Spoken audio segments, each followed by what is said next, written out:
We are welcome to this morning Shabbat. Sorry, I want to say we are very sorry for the delay. We had some little issue, a little technical issue before we start. So, and we thank God that everything is okay. So we can see us live and we can see you live. And today, Parsha is known as Parshat Emor. That is today's Parsha. Today, Parsha is known as Parshat Emor, and I subtitled it Torah, the rhythm of life, teaching by example.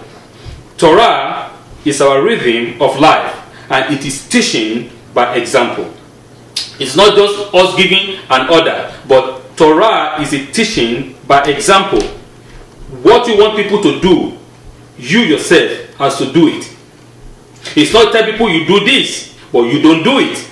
You do exactly the opposite of what you are teaching the people as us. It is said that the easiest way for children to learn is to copy their parents. So if we as parents want our children to behave well, to be good, to be a good citizen, to be a good servant of the Most High, to be a good children, they learn first of all from us. They say teachings begins from home. So we have ourselves has to be a good teacher, and we have to lead by example. So, and Torah as a whole is the rhythm of our life. Introduction. The first part of Parshat Emor relate laws pertaining to the priesthood, their qualification and disqualification for service, the eating of the sacrifices by them and their families, and the age limit for animals to be sacrificed. The second part of the parasha details the appointed time of the festivals of Adonai and the preparation of the Menorah and the showbread table in the sanctuary. The parasha ends with the description of a specific event of blasphemy that occur in the camp and the subsequent punishment of the blasphemer. So the word Emor means to say or to relate or to tell. Adonai command Moses to relate to the priest special laws which concerns them and their behavior as the spiritual leader of the congregation. So these are special rules and these are special laws that the Most High has commanded Moses to give or to relate or to tell the Kohanim on how to behave among the people, because as you as a leader that God has give you or make you a leader of a people, if you do not behave well, then the people will not behave well, because the people will copy directly from their leaders, just as children copy directly from their parents. So likewise, the people will copy exactly what their leader do. So if we, for example, say, okay, no corruption, but the leader are corrupted. So how will the people will not be corrupted? Of course, the people will go and they will be committing crime because their leader are corrupt. That is what God is saying. Your people will do exactly what you do. But the head, for example, the head cannot be clean and the body is dirty, as what we discussed at the Shabbat yesterday. Neither can the body be dirty and the head clean. No. If the head is clean, the body will be clean. And if the body is dirty, the head will be dirty. So that is what God is telling us through this parasha, that the people will do exactly what they see their leader doing. And Adonai said to Moses, say to the Kohanim, the son of Aaron, and you shall say to them, to a dead person he shall not come, or he shall not become impure among his people. Vayikra, Leviticus chapter 21, verse 1. Say to the Kohanim, and you shall say to them. The Torah used the double expression of say, followed by, and you shall say, to caution the adult with regard to the minor. That is what Rashi said. He's saying that God repeat this word. It's a repetitive word, which is telling us how serious these particular rules are, or these particular mitzvahs are. that it is serious. It's not just say once, but it's twice. It repeats itself that it is very, very serious, that we have to take these rules and this regulation and this mitzvot very seriously. The mitzvot that God is giving concerning the Kohanim, the law for their qualification and the law for their disqualifications, and those that are involved in the preparation in the temple or in the Mishkan. The Kohanim were placed in a lofty position, not just to be admired or to enjoy a protected status, but rather to serve as a role model of excellence. They were therefore entrusted with many extra responsibility and mitzvot to protect the holy idea they represented. That's not the entirety of their job. Teaching and teaching by example is a step challenge and a profound responsibility. What I'm saying, the Kohanim are placed in a lofty position. They are placed above their people. They are the leader of the congregation. They have to live a desecrated life, a life that is not desecrated life, but that a life that is concentrated. Yeah, consecrated life. Sorry. So that is the life that they have to live a holy life.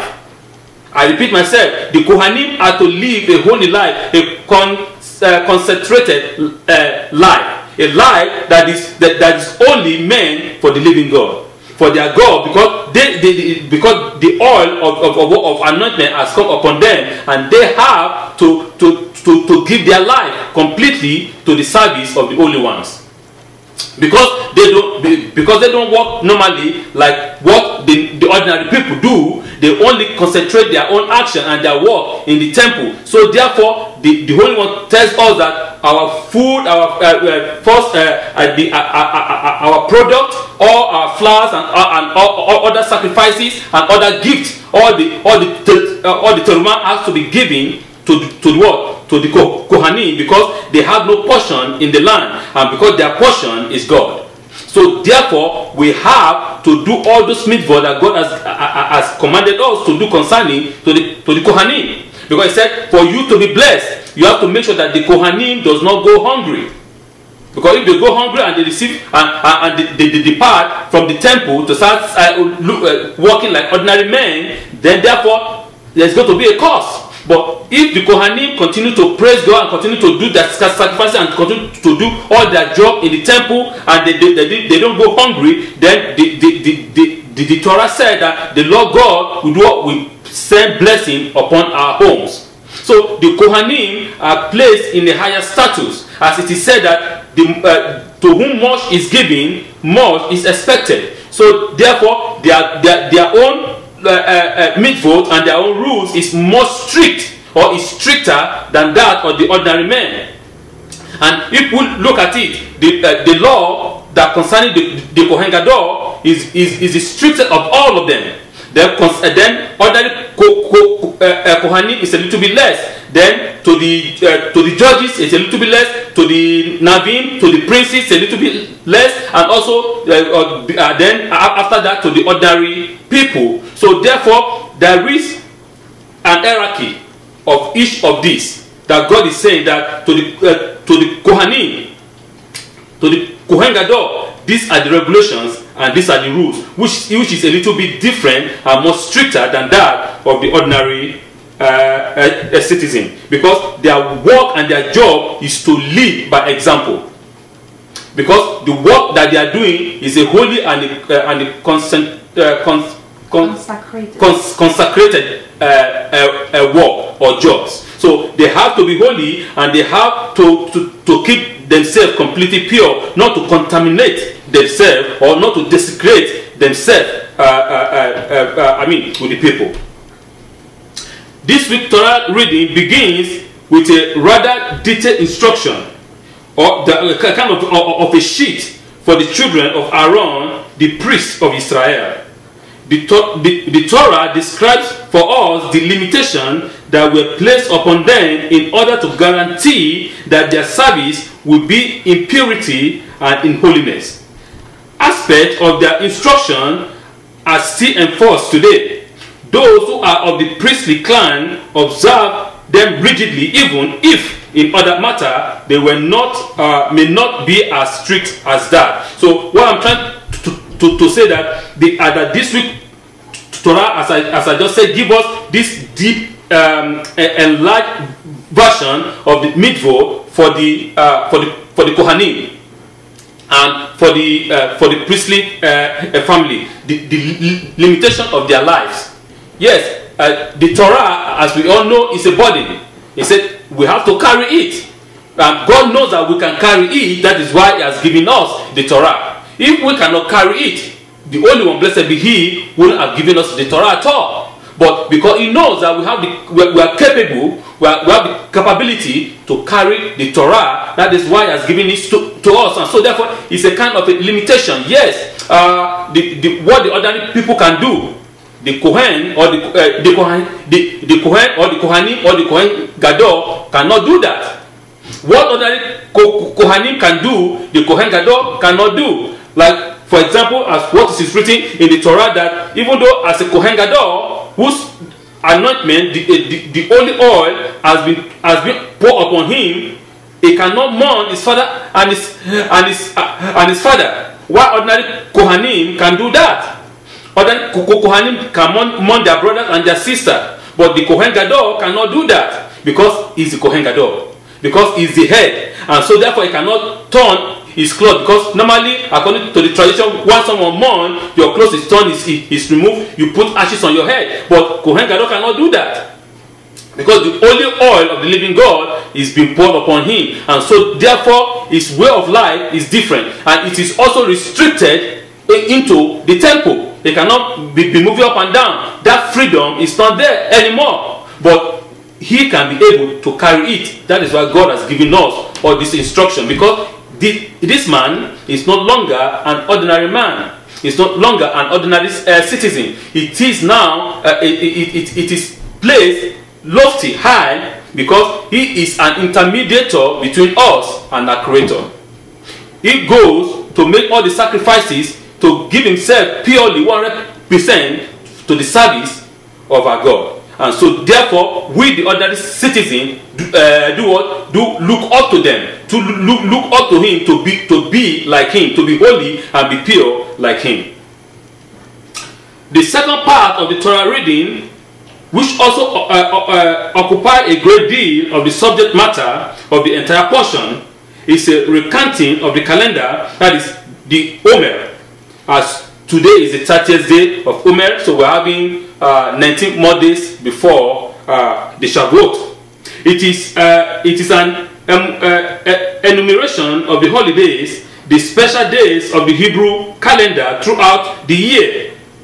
At first glance, one would think that these two sections of the same Torah reading really have no intrinsic connection with one another.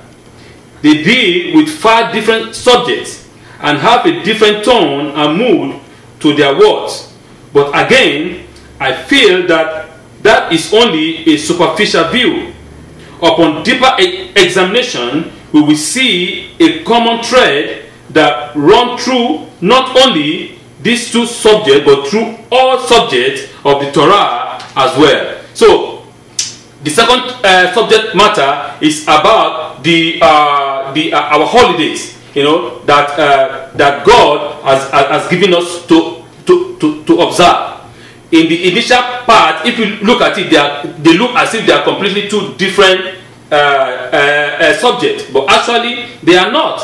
They are very, very intricate part of one another, because, as I said initially, it's a rhythm of life. Torah is a rhythm of life. Torah is holistic. It cannot be divided. As we know that life itself is holistic.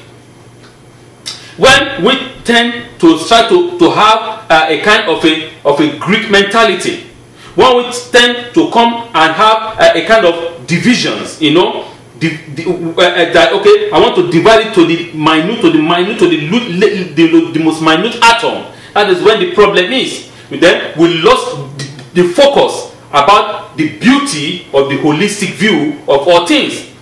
Because the Greek version or the Greek mentality is division to the minute atom.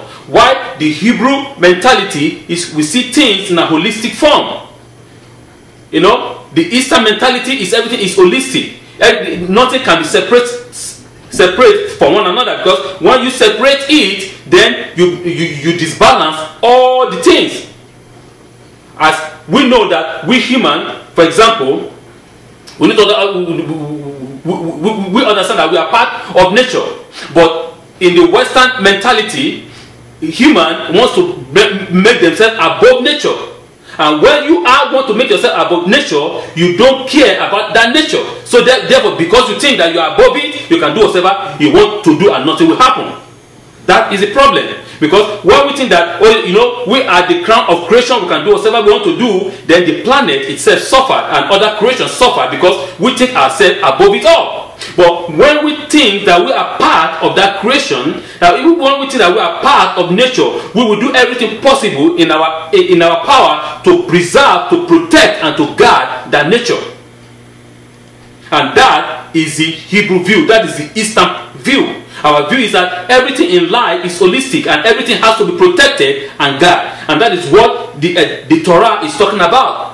Everything in life is holistic. Even giving also a deeper example upon who can become a Kohen Gadol and who cannot become a Kohen Gadol. God gave a specific rule that somebody who doesn't have a break in the nose cannot become a Kohen Gadol. Somebody who is lame cannot become a Kohen Gadol. Somebody who has a short hand cannot become a Kohen Gadol. Somebody who has a long eyelashes cannot become a Kohen Gadol. There's all kinds of instruction that is given there. So, in one sense, we might say, oh, this looks like fascism. It is not. We need to understand that God is requiring us for what? To be perfect. Perfection, that is what God is saying in His view. That everything that is created, everything is good. Even though if you are born of a son of the Kohanim, of the Kohen Gadol, and even though if you are a Kohen, but you have all these defects, you cannot become a Kohen Gadol. But you can eat of the food of the sacrifice which God has given, because it is your portion. But for you to come and say you want to come and perform sacrifice in the temple or beyond the curtain, it is not allowed because of the defect in the body. So that is what God is saying. God is asking us, is giving us this understanding, very deep spiritual understanding of perfection. That as He is perfect, that we should tend to be perfect. We should tend to live up to that standard that He has given us, because He has made us the crown of creation. He has the creation renew itself every day and every day and every day and every day. God wants us as a human being, as His creation, to renew ourselves and to want to live and to live above the animalistic part of our life, to become more spiritual like our Father who is God. Presents for us constancy. It establishes a regular rhythm in our life. It is why we have so many commandments that we can and should fulfill day in and day out under all circumstances and conditions. It is this very constancy, the repetitiveness that the Torah imposes upon us, that build within us the holiness of spirit, and it is the strength of our tradition. Like, for example, the tzitzit. The tzitzit always remind us about what? About the commandment, about the mitzvot that we have to perform. Why do God say that we should have tzitzit in the first sense? But God is saying that because God knows the way our mind works. Man tends to forget every time.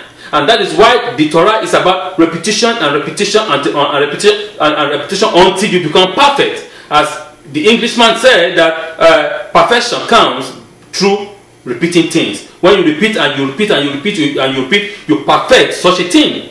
So the same thing here, because human mind is a kind of a mind that sits today and 2 seconds it forgets. 1 second it forgets.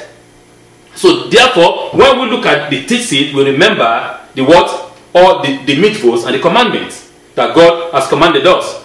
to perform. So as we perform them, as we take joy in performing it, as we perform them every day and every night, every day and every night, every day and every night, it becomes part of us. It becomes our being, and we become more perfect in doing it. Even without us looking at the thesis, we just do it automatically, because it has become part of us, or part of our daily lives.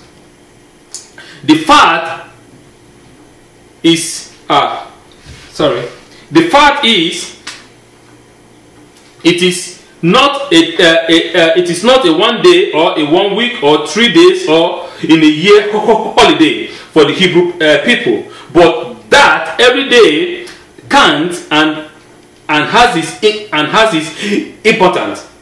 Daily, one is obligated to do the will of one's creator.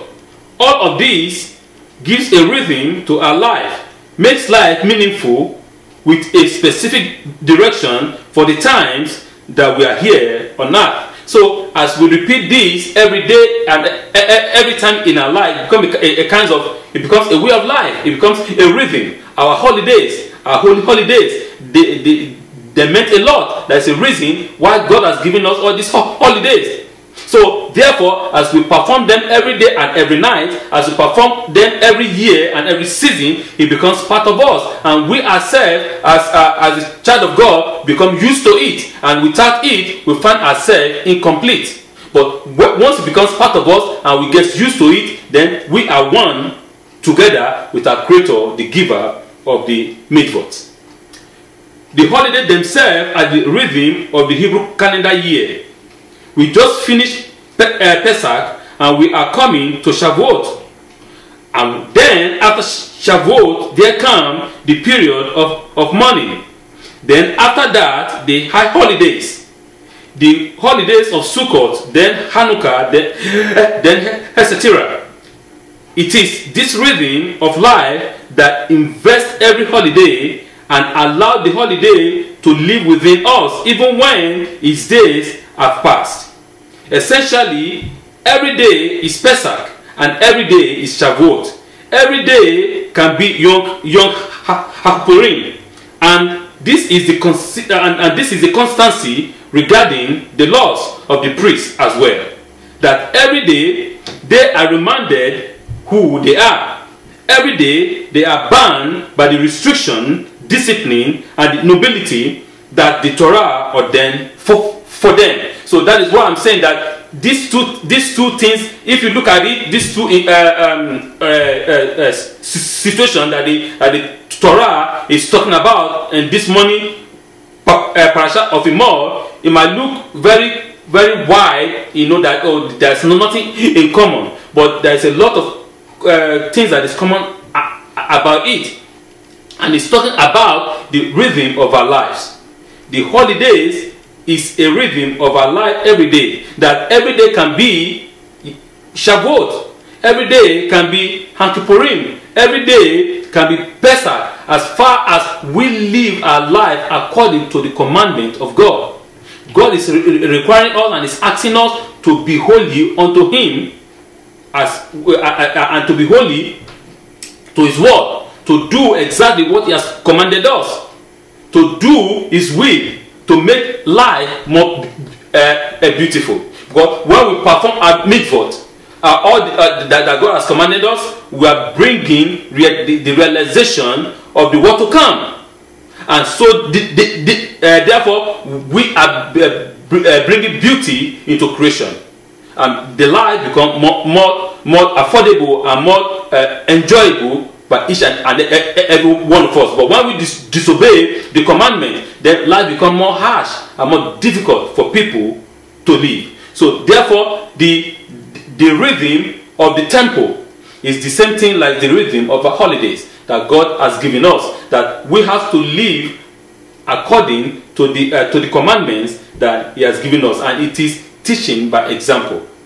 God has given us an example on how to live, and our job as individual, our job as a parent, Our job as a family, our job as a nation, our job as a people is to lead by example. We that God has given the opportunity to be a leader has to lead by what? By a pure example, not just by our word. We say one thing and we do another thing.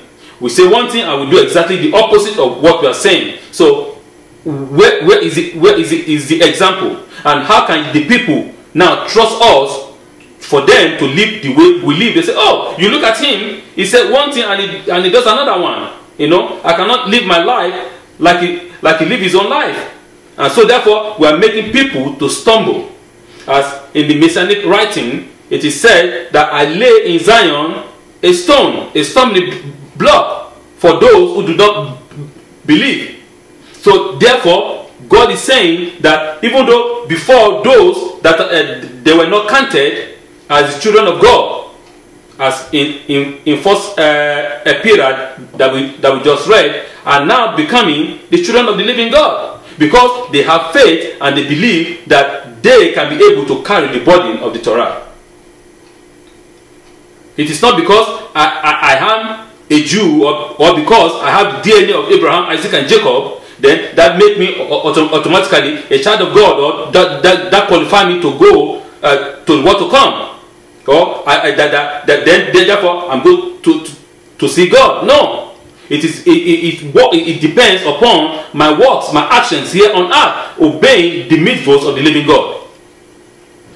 Nothing has to do because you are an Israelite, and so therefore you're automatically qualified. No, you have to do that work. It is work and faith combined together. We cannot remove them. But like many other religions, they want to remove faith and work. No, they go hand in hand. It's like DNA. They are intertwined. You cannot separate them. They are unseparable. You cannot divide them. It is holistic. It is one. So therefore, your faith has to couple with your work, and your work has to couple together with your faith. That leads. That is the one that people see and say, yes, this is a child of God. A child of God cannot be lazy, sitting down at home doing nothing. A child of God cannot say, you know what, the blessing is coming and you are doing nothing. No.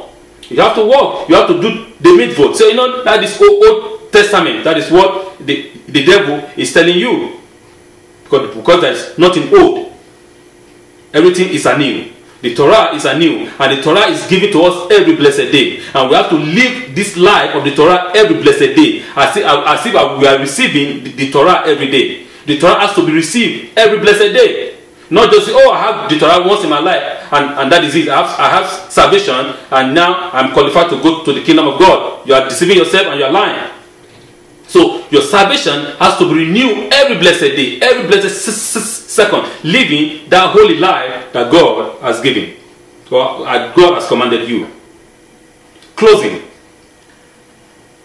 So that in the thread of consistency that binds all these disparate subjects together, the Torah preaches consistency, regularity, behavioral, habitual behavior, and the idea that life is one rhythm, like a river flowing, not to be segmented into different emotional waves depending upon one's mood and upon one's external condition. So the Torah is what is one, and it's a rhythm of life that cannot be divided. As you know, concerning, okay, today I feel like doing the mitzvot, I go do it. Tomorrow, I don't feel like doing the mitzvot, I won't do it. It doesn't work that way. Or you say, you know what, today I'm going to obey God, and tomorrow, I don't feel like obeying God. It doesn't work that way. It's a rhythm of life. If you break it, you destroy the rhythm. It's like a ripple effect. It goes. You see the wave. So if you break it, you stop it. So once you start getting used to doing the mitzvot every day, every time, it becomes part of you. Once you see the commandment, you shall not marry a widow, you shall not do the... Okay. No. You see the commandment of God, you obey it. You see, it is my job to help my fellow brothers. It is my job to assist my fellow sister, to see them progress, to see them prosper, to see the love of God shower upon them. And God has given me this power. Why can't I use it? I use it to the benefit of my fellow human beings. That's what God is saying. It's not for you to use it only for the benefit of yourself and just overlooking your fellow brothers and sisters suffering in pain. But God is saying that all the things He has given us, the knowledge, the wisdom, the mitzvot, is to benefit us. It's not for Him. It's a blessed God. Blessed be His name. You know, it is for human being, because God that creates the poor is the same God that creates the rich, and the rich is to help the poor, and the poor is to help the rich. It is like that. It is hand washing hands. That is what God is saying, that we have to be one organism, one perfect working organism. We cannot longer continue to separate and divide ourselves. It's a rhythm of life, and it is teaching by example. We, the leader, have to teach with example, as I just said. I cannot overemphasize this. It is extremely important as a leader to teach by example. It's extremely important as a parent to teach by example, because you cannot tell your children to do one thing and they see mama and papa doing something else. They will never listen. They will do exactly what mama and papa is doing. So therefore, please, as a family, as a nation, as a people, let's lead by example. Let's teach by example. It's about teaching and teaching and teaching. It never stops. We continue to teach and we continue to live a life of holy life. A holy life that God has commanded, obeying the commandment and the mitzvot, and doing what is good to our fellow friends or to our fellow brothers and sisters. Parshat Emor, Torah, the rhythm of life, teaching by example. Shabbat Shalom.